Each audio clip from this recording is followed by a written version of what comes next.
What would you say if I asked you, are you experienced?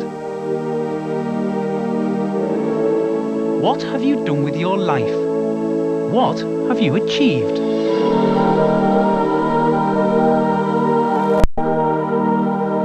What haven't you achieved? Have you done enough? Are you experienced?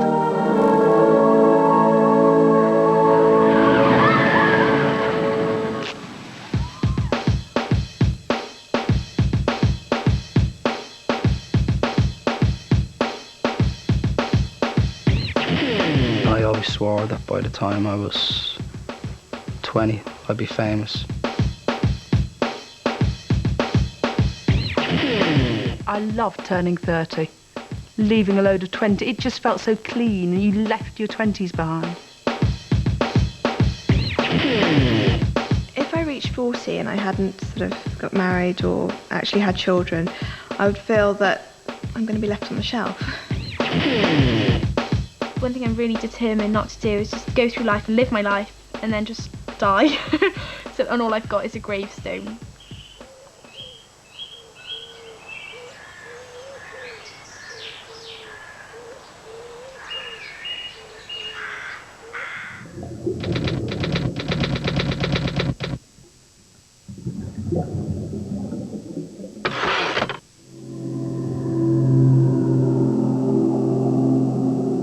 Although there is no official rule book to life, most of us are keen to experience certain things by a particular age.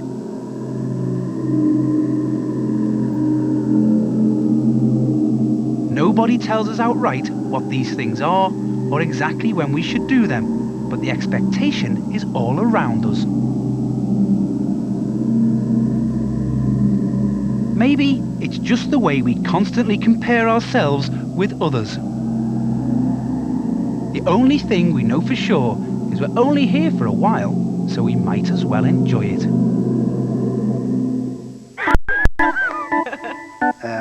It was... That's what it was. Listen. There's a lot of things that I've experienced which half of my friends haven't. Or if you put all my friends together, then yeah, they've just about experienced as much as I have. We wanted to find out about the landmarks in life, the stuff that most go through sooner or later. So we talked to about 100 people, some of them famous, some of them not so famous, and we asked them what they'd done and when they'd done it. First time I got drunk was when I was 11. I was married at 22. Pregnant at 17. By the time I was about 25, I had my own apartment. When you're 10-year-old, you just think it's there for going to the toilet with, don't you? But when you're 11-year-old, it clicks up here. Life is about trying to experience things. Sometimes we're proud to be different, and sometimes we're desperate to be the same as everyone else. But even though most of our people had very different opinions about what you should have done at a certain age, there were certain things that cropped up again and again.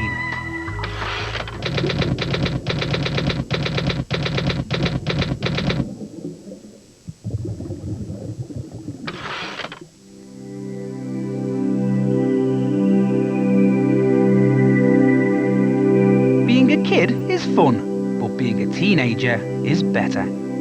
Especially once you've found out about the birds and the bees.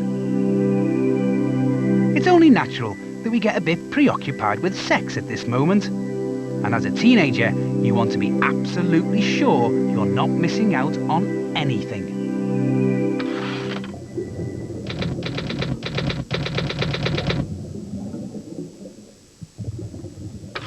I definitely thought, you know, I've got to have sex by the time I'm 20 because, well, most people seem to have had it by the time they were 15 or something. So I was feeling a bit left out, you know. I was getting plenty of practicing, obviously, on my own, building up, and... My first time I ever had a go at it, I didn't do it properly. Don't get me wrong, I put the thing in, but I didn't bring it out and put it back in again. It was just in, and I was like, hey, this is it. It was outside, it was cold, it was horrible, and after the event, I thought, is that it? Because everybody said to me that once you've done it once, you'll always want to do it. But I come away with like, no, I didn't like that, and I don't think I'll be doing that again very, very quickly. Oh, I had a lovely first sexual experience, actually. You know when people say, oh God, my first time, oh God, I'd rather eat my own faeces. Well, with me, it was actually really nice. I'd been going out with my boyfriend for 2 years, and we decided when I was 16 that we wanted to have sex. I was 15. I was 14. I was about 13. 11-year-old. Went next to a neighbour. Jolene, they called her. She was a right dirty ticket. I'm 22 years of age and I haven't had sex yet, and I know a lot of people my age would find that really quite surprising. But I think that sex should be something that you wait until you're married to have. I think it's a union between two married people. We did an anonymous survey on the internet of 2,500 people, asking them a variety of intimate questions. By the age of 20, 81% had lost their virginity, 82% had masturbated, 4% had married, and 1% had given up hope of ever having sex. The average age of first sexual intercourse between humans was 17. My mother was very strict, very strict. She used to say to me, don't give it away, you know, it's precious. Our lady will get a cob on with you if you give it away. You'd only give it to those that deserve it. You save it, it's special. And when I was 18, I coughed off at this fella called Joey Donoghue. He wrote mine, did, and his name mentioned, will you, Joe? And he was off it. He was forever mooning. And I lost my virginity on the golf course in Zachley. And the little swine never believed me.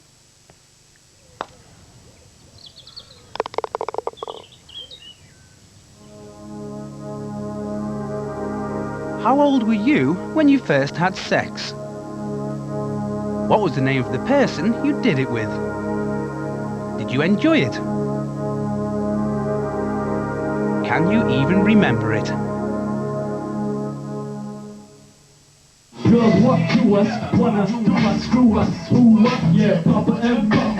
This is Tony. He's 18 today and having a party to celebrate. This is his own movie.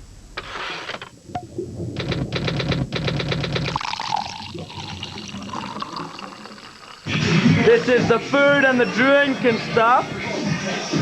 I think we got about enough because people are bringing drinks with them as well. We're following the birthday boy. Tony, I think you should stop drinking.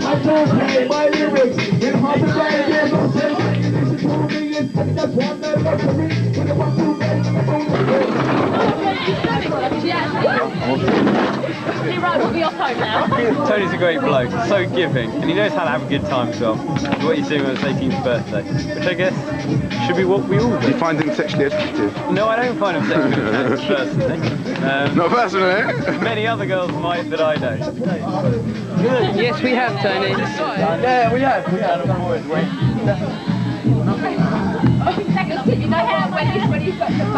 Oh, wait, shouldn't go in goal. So,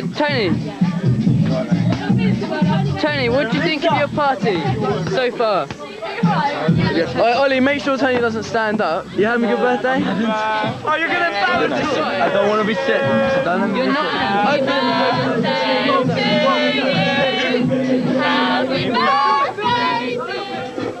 In our survey, by the age of 20, 84% had vomited through excess alcohol. But this was only one of 100 life experiences we asked them about.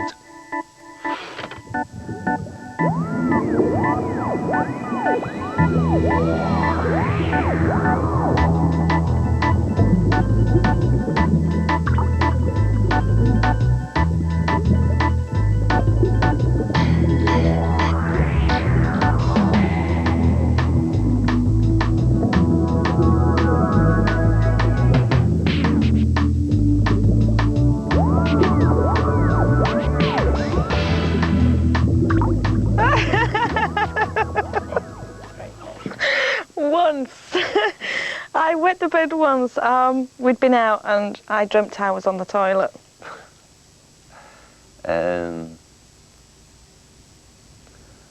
No, I have never wet the bed as an adult, but I have had my bed wet by another adult.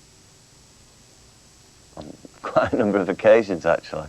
But I've been drunk severely on several times, and I don't think I've wet the bed, or if I have, nobody's told me. My boyfriend wet the bed once as an adult. I was absolutely aghast.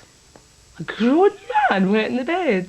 I've wet the bed a few times. It's actually, that's my middle name. Paul Piss the Bed Broughton. If I've been out boozing, there's a strong possibility that I will wee your bed or your sofa. So beware, be warned. Summit! Come on! There's a bet on this, quicker! Come on! Come on!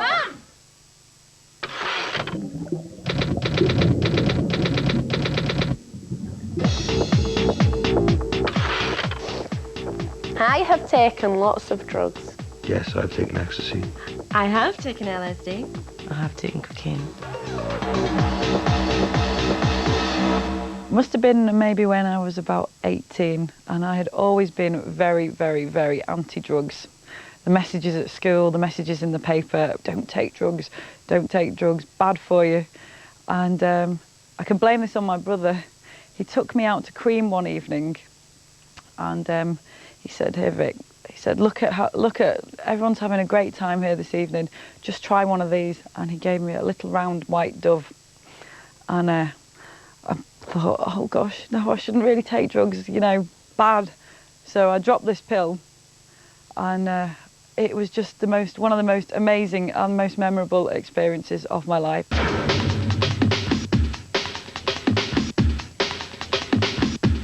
I feel like my body's gone and I can just feel my feet and my arms, the music, the light, that's it. That's all I'm bothered about, and I can just feel it. And the time just seems to slip away so quickly. And I can remember very little of the time that I spent, but I know that when that time was a good time. Have you ever taken drugs? Have you smoked marijuana? Have you taken speed? Have you had ecstasy? What about cocaine? Have you ever chased the dragon?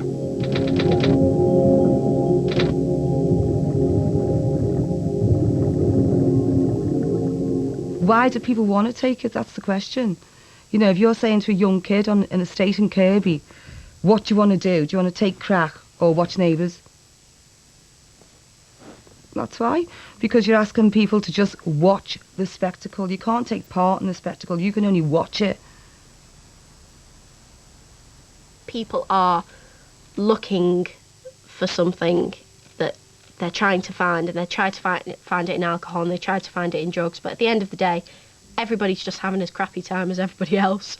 So taking substances and doing things to yourself isn't really going to make it any better, I suppose. You're just going to wake up the next morning and everything's going to be back to normal.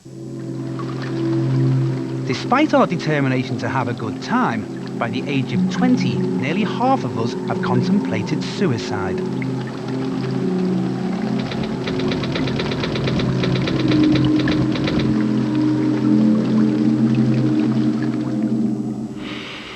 Do not read beauty magazines. They will only make you feel ugly. Enjoy the power and beauty of your youth. You will not, oh never mind, you will not understand the power and beauty of your youth until they've faded, but trust me, in 20 years, you'll look back at photos of yourself and recall in a way you can't grasp now how much possibility lay before you and how fabulous you really looked.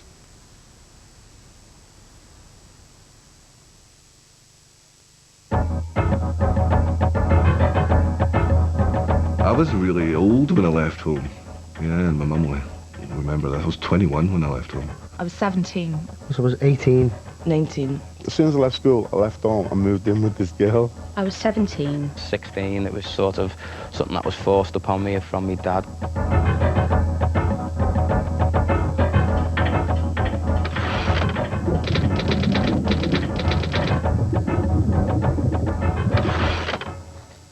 Not all young people feel a strong urge to break away. In fact, among some of us, there's a trend towards remaining at home with mum and dad for as long as possible.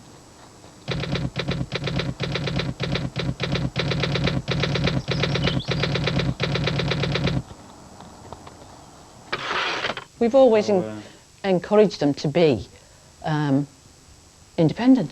This is Glyn and his mother. Glyn is 34 and only now about to leave home for the first time to go and live with his girlfriend. Well, I've only got about a week to go and then I'm out, so this is my last week in my room. Excuse the mess, but typical lad's room. Telly, video, cable, stereo, computer, my own chair, and clothes all over the floor. I have lived briefly outside my parents' home, but it's expensive. And my mother, God bless her, she's really good. She's 1 in a million. And at the moment, I don't hardly pay anything, no keep at all really. And she washes, irons, everything, cooks for me as soon as I get through the door. And until I can find a woman who's going to replace that, I'm staying there. I've always told her, if I could marry her, I would. For us, it was a different generation. You were encouraged to get married and have a family, and if you didn't, there was something wrong. Why haven't you got a family? But it isn't like that today. Oh, Dad wasn't like that though. No, Dad encouraged us to go out Dad did, and enjoy yourself and do it all before you got a mortgage and wife and kids, because you wouldn't be able to afford to do it. So I think I went a bit far with it though. Yes. It's like my house really, isn't it? Mm. Except I paid the mortgage. You paid the mortgage, that's the only difference, isn't it?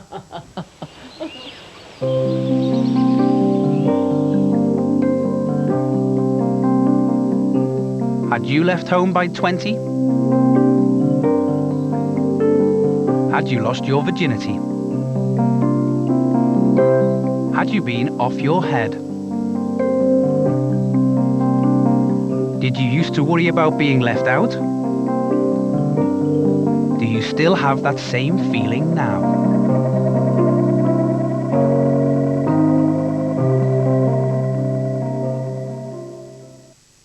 If the most important things to do when you're a teenager are to lose your virginity, get off your head and leave home, what are the main things you should have done before you're 30?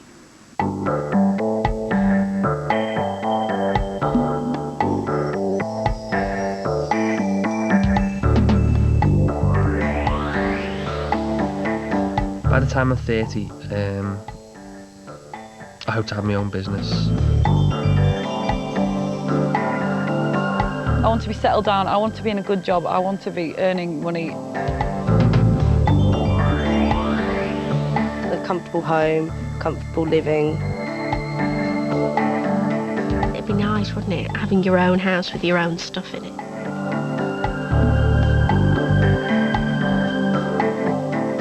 By the time I'm 30, I would hope to be married. I think every girl sort of dreams of that white wedding. I think there's a lot of things I'm doing just now that at the age of 30, I probably wouldn't be doing gracefully anymore. At 30, I think you have to act like a grown-up, but inside every one of us is gone. I'm still a little child.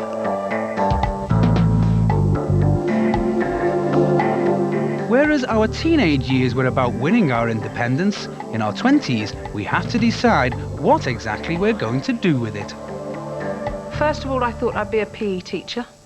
Then I think I went through a spell, as anybody who might, well, you be the judge of that, wanting to be a nun. You just had to wear a funny hat and that was that. I didn't realise the complications involved with the whole nun thing. Then I wanted to be a costume designer. Then I wanted to be an artist, which is where I stuck. But my sister, who's 5 years older than me, went to the art school I wanted to go to. So I plumped for acting.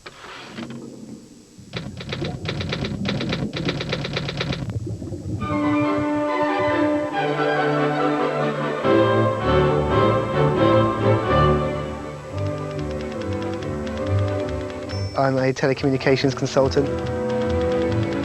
I'm a recruitment manager. I'm a hot chicken deli assistant. As well as a way of getting money, work gives us a strong sense of identity and a purpose. How often do we judge people based only on what job they do? I'm an actress. I'm a Roman Catholic priest. I'm director of a complementary health and yoga centre. I'm a baker for Tesco's. And I work for a stockbrokers. Retail manager. I'm a newscaster. My attitude is people don't realise that you don't have to have a great career. You don't have to have loads of money to be happy. I just think that people spend far too much time and, they're too much time working and striving. But then, a lot of people are happy because they're striving. Whether it's for the money or just a buzz, lots of us do join the rat race. By the age of 30, 38% of us have got serious about our careers. 34% are fed up with our career, and 42% have farted on a crowded train. I've always wanted to be someone. I would never have been happy being Joe Schmo on the street. That's not what I'm about. This is Ben. He got his act together a lot earlier than most of us ever do. I'm 17 years old. I'm a chief executive of one internet company, cyberbritain.com, which is a very fast-growing search engine and content aggregator on the web. I'm a founder of another internet company called sojewish.com, and that's kind of made me famous. It's going to float on the London Stock Exchange alternative investment market, and will make me the youngest director of a public company in the world. Obviously, some people are kind of jealous, I suppose. People who don't really know me only know me for the fact that I'm the person who's in the papers and I'm the person who runs an internet company, and they think, well, I could have done that, better. And maybe they could, but too late. I'm there first. Unfortunately, sojewish.com is now not expected to float on the stock exchange.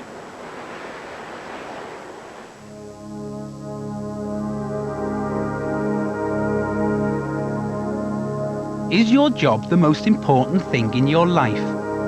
How much of your time do you spend working? Are you getting more boring as you get older? Have you put away childish things?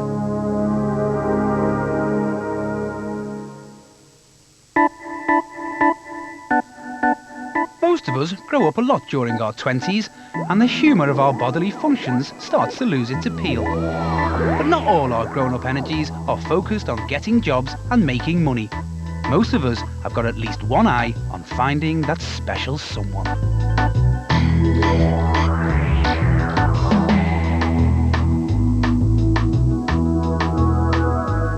Can't ever see myself walking down an aisle in a big frock. I don't believe in God, religion, don't go to church, and I just don't see the reason of putting your name down on a piece of paper. At the moment, I just happy with casual shags. Like, I don't want to settle down. I'm not ready to settle down.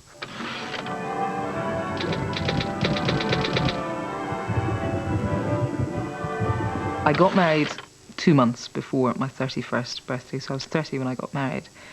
And it did happen very, very quickly in terms of I met Nick very quickly and knew within days that actually I completely reversed all my opinions about getting married, that he would be a very nice person to get married to.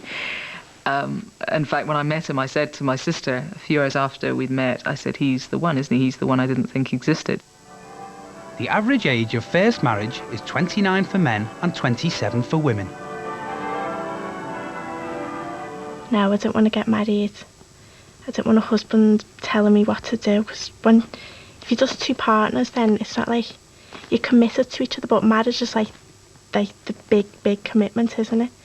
And I don't want someone telling me what to do, where I can go, and when I've got to have kids for him, and when I can go to work and when I can't, and what tea I've got to cook him, and no thanks.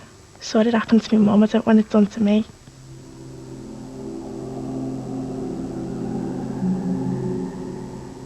I would like to be married at some point, I think.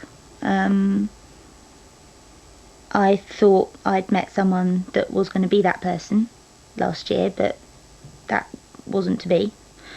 But I do know that when I was sure that I'd met somebody, it was wonderful, and I'd never felt as happy.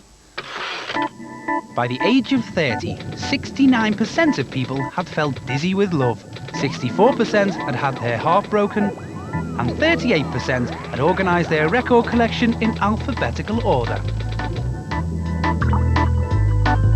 I'm a single bloke. I've never been married. I've been engaged once. Got pretty hurt. I don't think I've ever let that go. I think basically I was too young. I made the mistake. She made the mistake. I don't know. Is there an answer? But the answer is she ran off with somebody she worked with, but she's happily married now with children. So, as far as I'm concerned, she moved on in their direction and is happy now. I never went on any further. My wedding day was a moment of complete joy. It was extraordinary to think that I was contemplating this commitment, because I was full of admiration for people who got married, and I thought, well, good on them, they're taking the risk, and I can't ever imagine feeling that certain. But on my wedding day, there was not a glimmer of last minute, oh my God, am I doing the right things? And 30 also seemed a time when I understood a lot more about myself than I ever had before, and I was ready to sort of stop running through my life, because I'd sort of been running up until then, I think. I think marriage is something that I wouldn't rush into, but at the same time I think it is natural to want to live your life with a partner with that sort of intimacy. I think it'd be quite lonely. Do you? I think it'd be quite lonely sort of on your own all your life. But a lot of people I know that have got married sort of end up having affairs or get divorced, or my mum and dad were married for 25 years and got divorced and they don't speak now. And I think that's quite sad, really.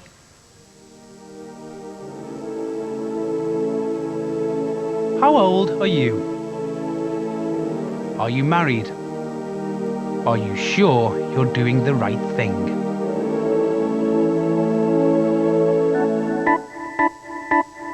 As well as our internet survey, we also took our questions onto the streets and asked them face to face.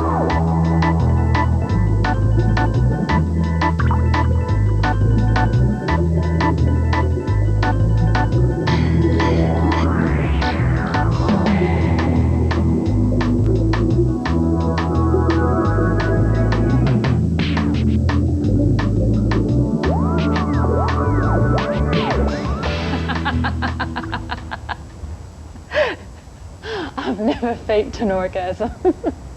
No, I've never faked an orgasm, no. Oh, gosh, yes.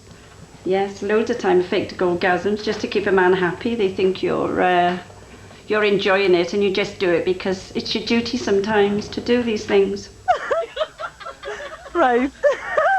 My husband's standing next to me. I've never faked an orgasm in my life. Our survey told us that by the age of 30, more than half of women have faked an orgasm. And some men are doing it too.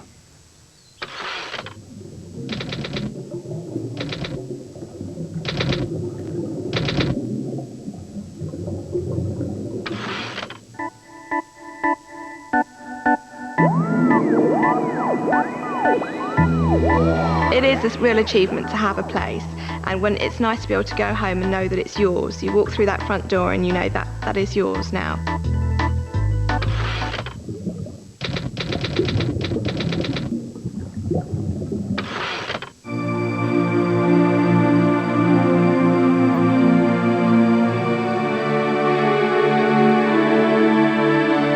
Having finally decided to leave his mother, Glyn has bought a house on this estate. Right, this is the show house. This is the base, exactly the same, but the other way round to what we've bought.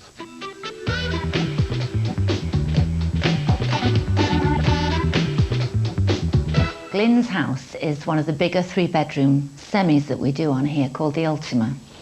It's one of the most popular house types on here.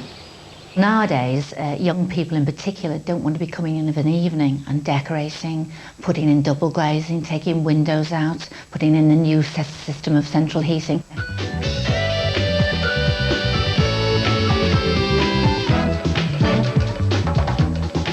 Bathroom's not a bad size. You get obviously a different shaped bath. So you get a built-in shower, toilet, sink and shaving points, which is quite handy. Then again, how much time do you spend in the bathroom?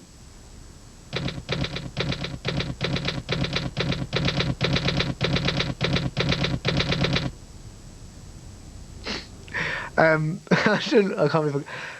Okay. If my mum sees it, she's going to kill me, but I have weed in the sink.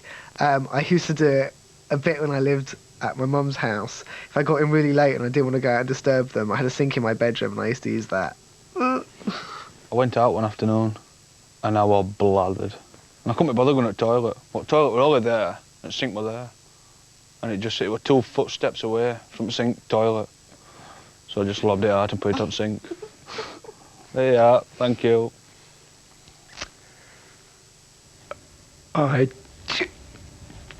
I might have weed in the sink when I was well and truly pissed. Many times. I like to be hygienic. I'm a very clean person. I would never do that. I have weed in the sink. In fact, I did it this evening before I came here because I was in a rush. I was cleaning my teeth after being in the shower and I had a leak in the sink at the same time. Which fella hasn't? No, I haven't weed in a sink, and it's one of the most awful things that I could imagine. Why waste a gallon of water when you could just, we soup's on of water in the sink, sorted. So it's a kind of environmental gesture on my part.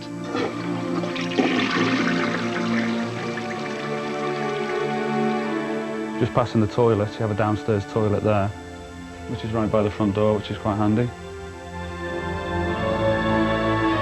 It's a territorial thing as well, isn't it? You want your own space and your own, put your stamp on something. Like finding a partner, it's a territorial thing, they're yours sort of thing. Your house is yours, your car's yours, you've worked for it. And it's good to be able to say, I've worked for that and I've paid for it and that's mine. By the time we hit 30, we should have become a proper grown-up. A job, a partner, a house. Because that's what proper grown-ups do. And if we don't, something terrible might happen. We might get left behind.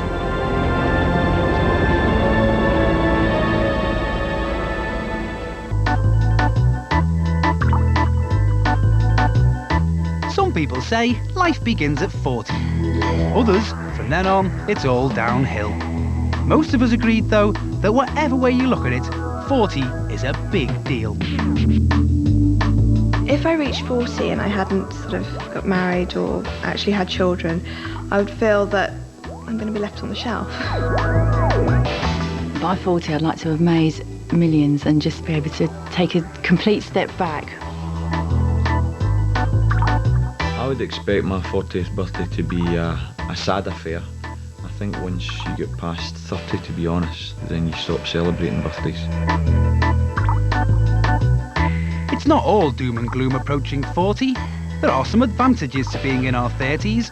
We usually start to have a bit more money to spare, and maybe even afford the odd luxury or two, even if we often give some things up on the way.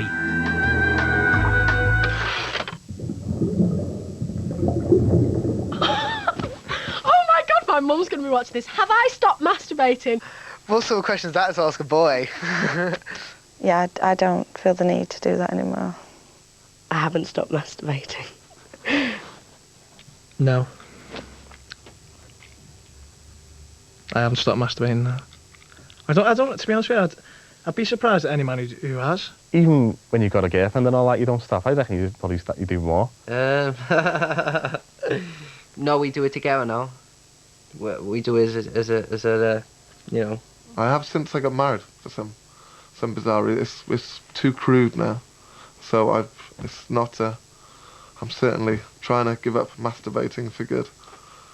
Surely that's the point of being married.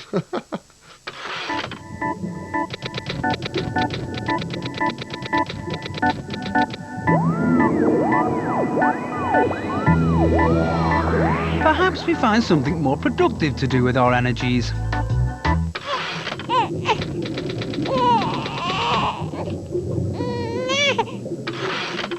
I think if I hadn't been able to have children, I would have really been utterly devastated. To me, it was The most wonderful thing about becoming an adult? I hated it. I really hated it. It just changed my life overnight. It was awful. Love my son and everything now, but back then it was just horrendous because I had to give up so much. I had to give up work. My life just changed. It wasn't my own anymore. Everything was focused on this little child, and oh, it was horrendous. I couldn't go out. Couldn't do anything without preparing for about 2 hours, and if I wanted to go out at the weekend, it took like 3 weeks in advance to arrange babysitters and whatever else, you name it. It was awful. I hated it. I see kids sometimes and I think, mulling cabbages in Gap clothes with stupid bowl haircuts. Look at them. They should just be all shipped off to an island until they're like 16 and they can look after themselves, because I detest them. I also think that in my sort of arrogant conceit, I'd be a great dad, like. Over the last 50 years or so, fewer and fewer of us are becoming parents. Girls born in 1973 are twice as likely to remain childless as girls born in 1943. But it takes two to tango. At the moment, I think I'm a bit too kind of irresponsible to do that whole child thing. And as most of my friends now have kids, and they say, well, no, having kids changes you. But I sort of look at it and I think, no, that's such a huge responsibility. It's going to sound really frivolous, but I toyed with the idea of getting a dog the other day. I thought, you can't even get a dog. How can you get a dog? You don't know where you are from one day to the next. I've no desire to have children. I hate babies. When they're about that size, they always look to me like they're just the right size and shape to drop kick somewhere. I thought about getting sterilised years ago, but I think if I get sterilised I'd probably want them because it's just to be twisted, you know. I don't think anybody else would like the idea of another me running about, a younger me. I don't think that's a very good idea. Are you looking forward to having your new baby? Yeah. Yeah, same as you. Yes, I've seen you too. This is Alison. She's about to have a baby. Come on, if you want to be on this video. They're finished yet, Al? No. I think every girl assumes that at some point you will find that whole marriage and kids thing. And I suppose I thought that I probably would, yeah. And then time just ticked on and here I am. And I haven't met anybody I want to have children with. And I'm not prepared to take that lightly. And if it doesn't happen, then that's fine. But I did always assume I'd have kids. And I certainly thought that I'd have, you know, like 3 by now. Is the baby coming out? Oh, just wait. I'll throw your vagina. Kids? That's not even in the back of my mind. For me at the moment, my career is actually more important, and I think I'd be very selfish to have a child, because that's just not where my head's at.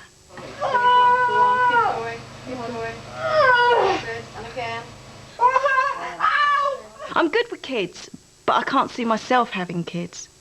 And probably not for the reasons why everybody else says, but it sounds really stupid, but you know what I'm going to say. It's just that their heads are that big, and it's just like, I can't see myself doing it. I'm so sorry.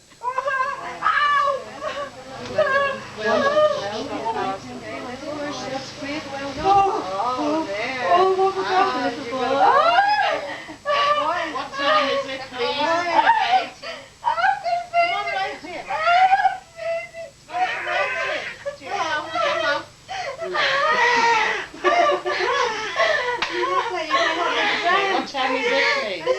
I would love children. I would love to have children, and I'm going to have to get my skates on, I suppose. And if it came the time when I was 35 years old and still no signs of having children or being in a position to have them, then I would freeze some eggs. I remember thinking that I would have to have a child by the time I was 30. Because I was doing the mathematics and that and thinking, all right, so you're going out, you're playing football with them, you're 37, you're 38, you might be having a heart attack, you know, if you've not been looking after yourself, you might be getting a bit out of breath. But of course the problem with that was that I wasn't actually going out with anybody at that time. So it was going to be difficult, you know, kind of difficult to go up to them and say, you know, can I go out with you by the, you know, and will you get pregnant by me within the next few weeks, please. For a lot of us, kids seem to represent the ultimate responsibility and maybe the end of opportunities for spontaneous experiences and being able to please ourselves.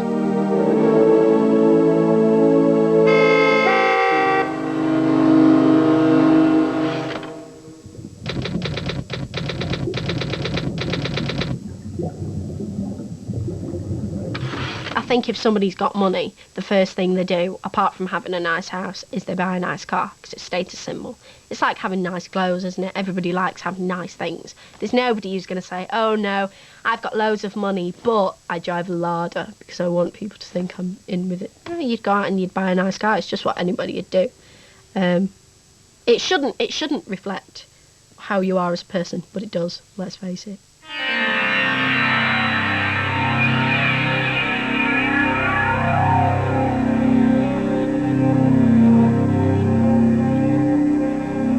The letters CLK just seem to gradually come into the conversation more and more.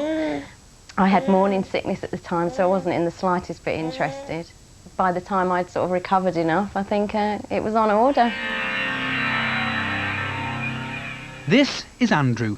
He's 33 and has recently purchased a brand new Mercedes CLK 320 at an on-the-road price of £43,384.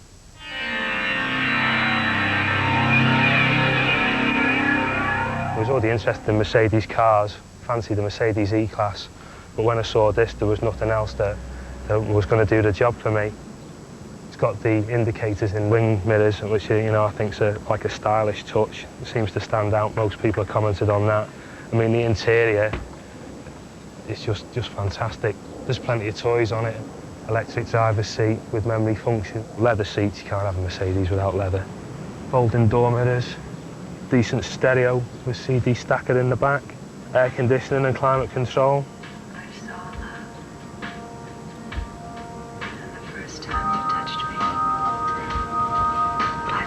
This is one of the big things for me. It doesn't really show up so well in the daylight, but these are the neon door sills, so at night these light up in neon blue.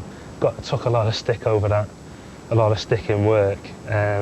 I don't think the dealer thought they were that important to start with, but I kept on about it until they were eventually fitted. But when I went to pick the car up, he reckons that everybody is now looking at putting these things on, so.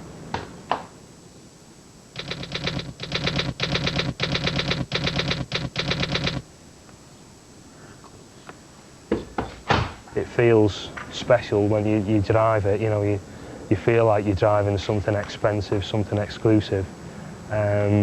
And for me, I want to keep that feeling.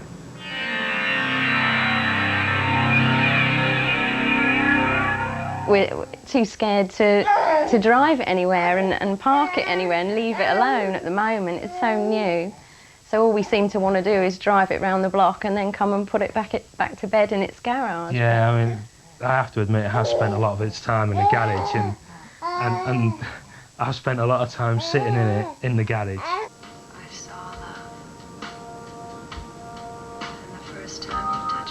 At the end of the day, it's a car, and I think you should use it, and as a car. I don't think you should just put it to bed and polish it. Maybe not. Whoops. It's all right. At the end of the day, he's only a baby.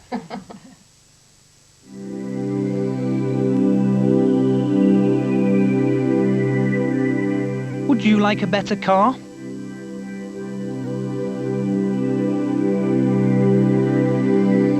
Do you wish you were young again? Are you happy with what you've achieved at work?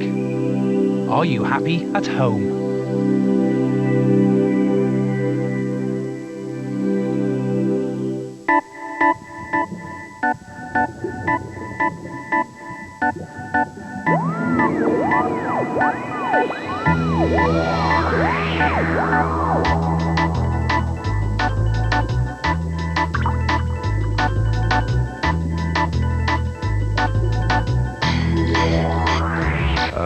In marriage, no. Before marriage, yes.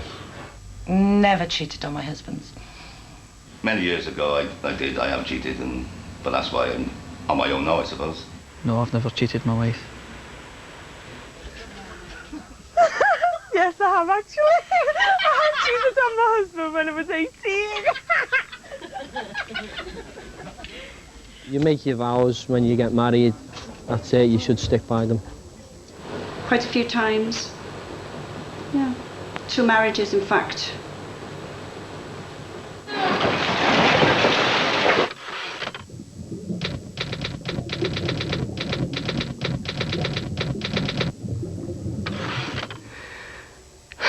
In 1990, a girl moved in with us.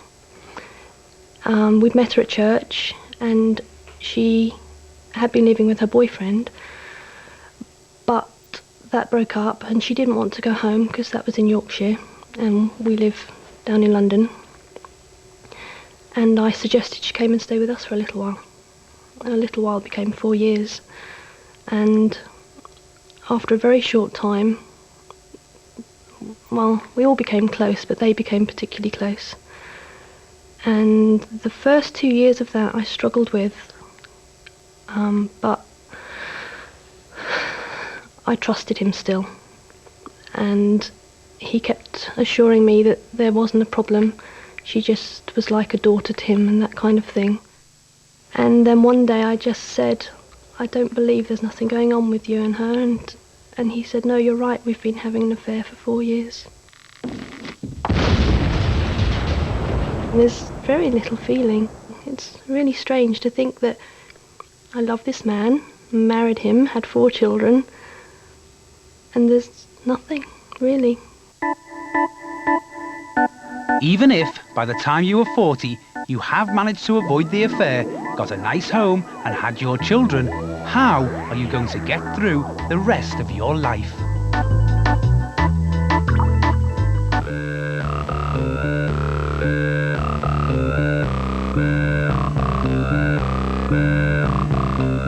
Sooner or later, regardless of whether we've achieved what we set out to achieve, most of us get to a stage where we begin to feel a deep anxiety.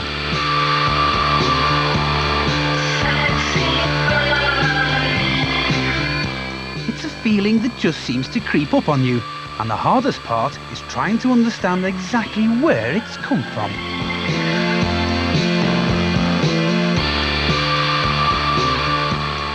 Now and again, you sort of catch yourself shaving or brushing your teeth and you think, oh wow, this is my flat, this is where I live. But like 2 years ago, I was living somewhere else, doing something else. Sometimes you come home and think, oh, I can't be bothered with this. Nonsense. What's it all about?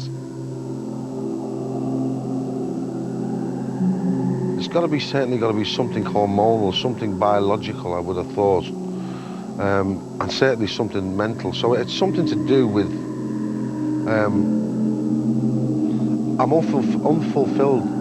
I think that's the problem. I think once you get to your age, you think, oh God, I'm running out of time. I better do something about it.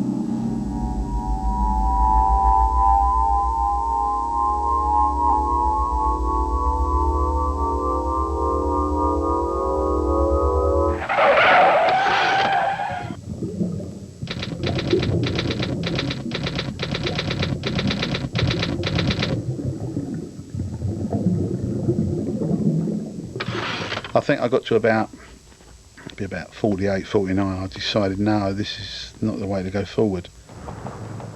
I was a logistics manager with major companies, mainly going in as a troubleshooter to actually almost close them down in most cases. I can remember one case where we'd gone in and everybody had been made redundant, and they were saying, like, now you need to go in there and keep their spirits up and clear the stock out. It was just a really nasty, just not a very good way to live your life. The way I looked at it is, it's not like a rehearsal.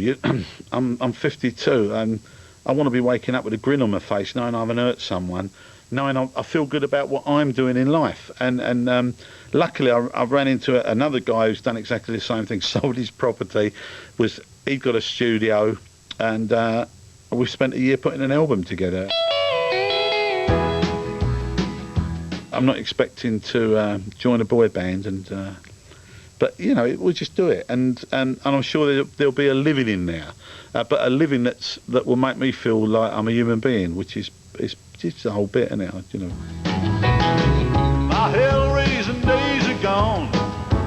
and I've learned some lessons.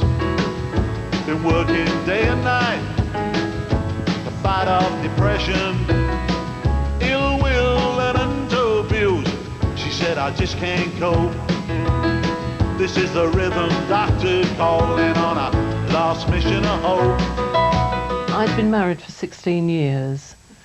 I drove home from where I worked, crying all the way home in this car.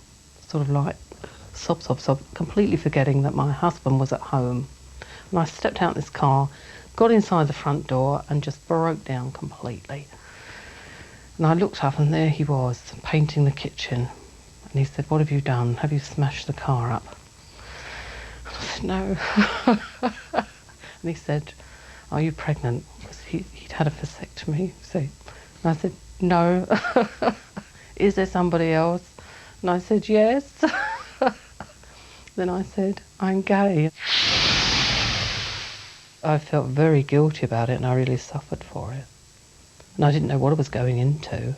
I had no idea what I was going to do. I didn't have a career. Nothing. It was just hold your nose and jump time. And you were even earlier, weren't you? In 1974 I left, and I've had to pay for it ever since. 26 years, and my daughter doesn't speak to me.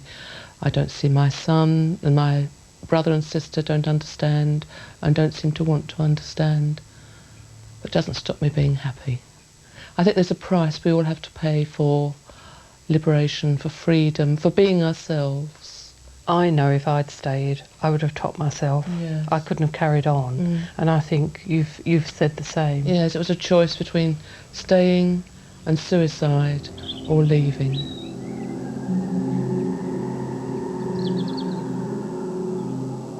By the age of 40, 45% of us have contemplated suicide. I see so many women of our age that are so depressed and like living in custard, fighting their way through it. And I feel we're alive, I feel we're vital, and it's great. Are you sure you are who you think you are?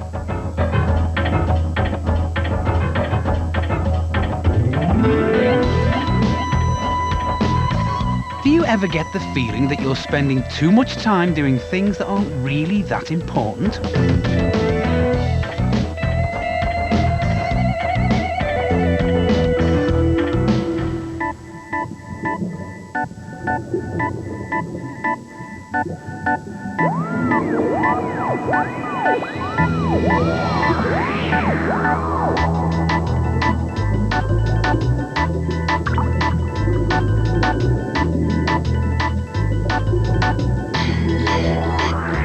I don't think I've begun to lose interest in sex. My problem is getting it.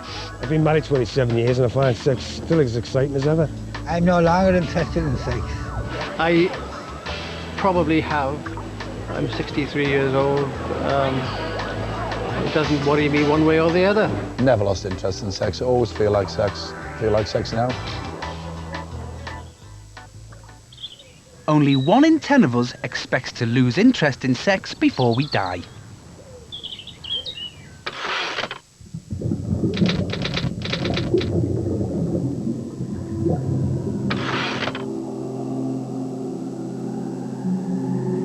I hate to hear people say, I've only got 2 years to go and then I can retire. I never want to retire. To me, they're wishing their lives away. Couldn't stand the thought of retirement. I don't know who invented retiring because I'm not the retiring kind. My mum was still carrying on when she was 72, 70 odd anyway, still doing the odd bit of cleaning, and I think I'd be exactly the same. You have to have interests. Otherwise the mind becomes troublesome. You get bored, you fall down, you get miserable. You need to occupy your mind. So the way the word retirement is used, it's an illusion. There's no such thing. Retirement is death. This is Dilys. She's 67 and for the last 7 years she's been retired and loved every minute of it. Well, it's not brilliant weather for what I need. But I think I'll get the gear out. We'll just get started. Now, great. Can you see? Blue sky. I think we're going to make it.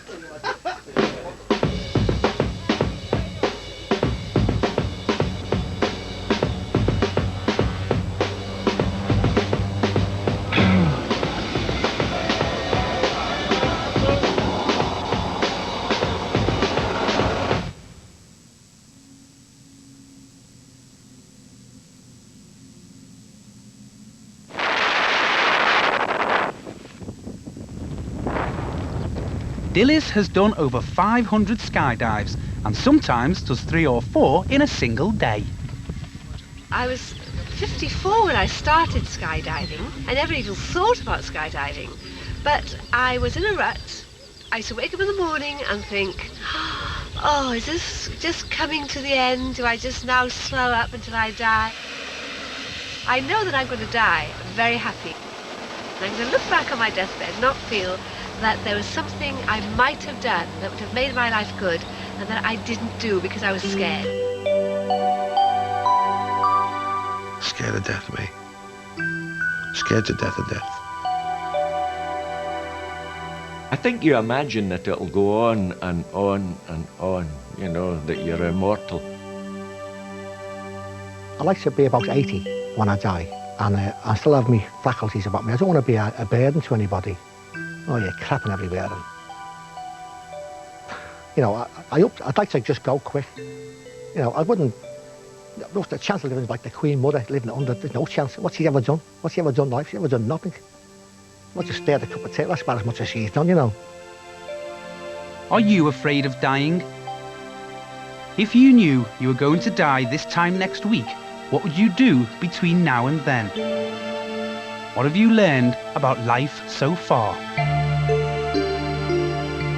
I look back at my career, what's the high points?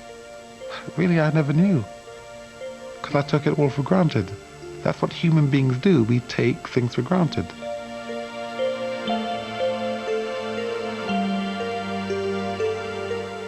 We are often taught to define happiness by the idea of what we have, the big car, the big house, the highly paid job, the high status job. And I think, well, certainly for me, and I think for quite a few other people I know, those things don't hold the happiness that you might have been promised they would.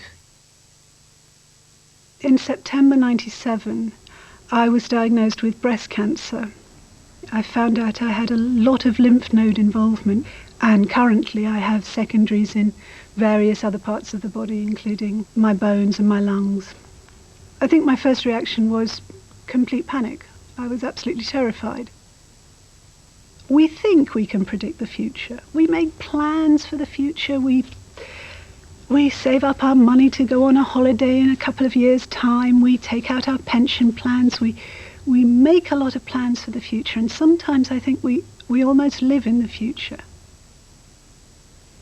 And I started to realize that I couldn't say that anymore. I couldn't take that for granted. And so what really mattered was what was going to make me happy? What did I really want out of life? Because if you don't know when your life is going to finish, you better start living the life you really want right now. That's the tricky thing. Even if we accept that death might always be round the next corner, exactly what kind of life do we want to live?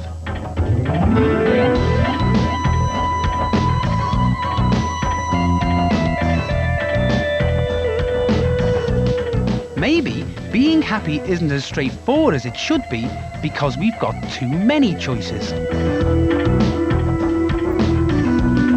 And none of it is made any easier by the way we're constantly encouraged to compare ourselves to others. Perhaps worrying about what you should have done by when isn't such a good idea after all.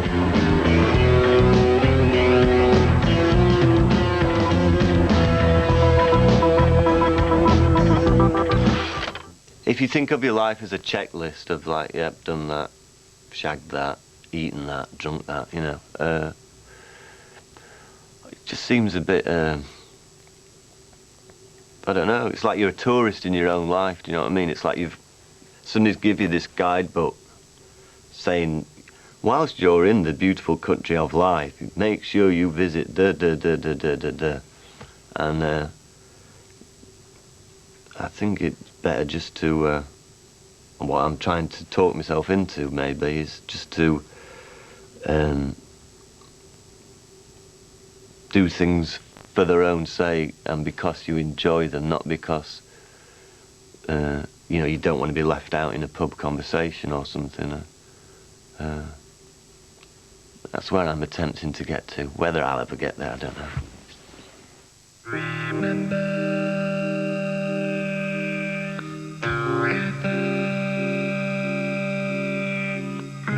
So what would you say now if I asked you, are you experienced? Perhaps you'd say, who cares?